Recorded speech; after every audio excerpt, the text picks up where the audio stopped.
Côté Sherbrooke, un père de 54 ans a été arrêté au cours des dernières minutes après avoir heurté avec sa voiture une enseignante sur une ligne de piquetage ce matin. Alors, Mélissa, l'homme avait fui les lieux.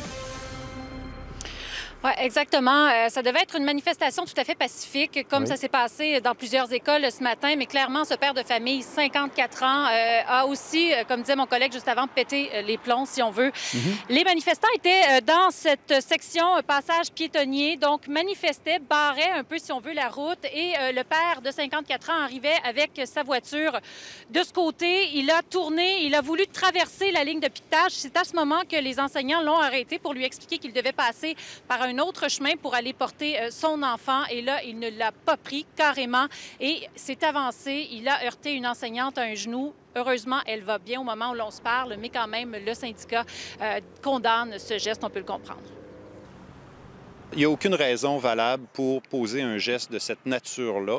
On comprend qu'il peut y avoir des gens qui ont un certain niveau d'agressivité, mais ce n'est pas acceptable et ça ne sera jamais accepté.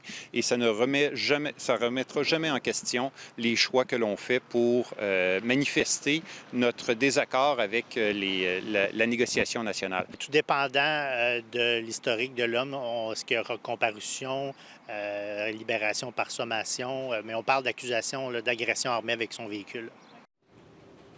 Alors, le suspect est actuellement détenu en cellule. Son véhicule a été saisi. Il pourrait comparaître pour voie de fait armée avec une voiture. Et ce qu'on nous a dit, ça reste à confirmer, mais l'homme de 54 ans aurait été accompagné de son enfant lorsque ça s'est passé. Et l'enfant serait lui aussi un peu traumatisé, on peut comprendre. J'imagine. Merci, Mélissa. À plus tard.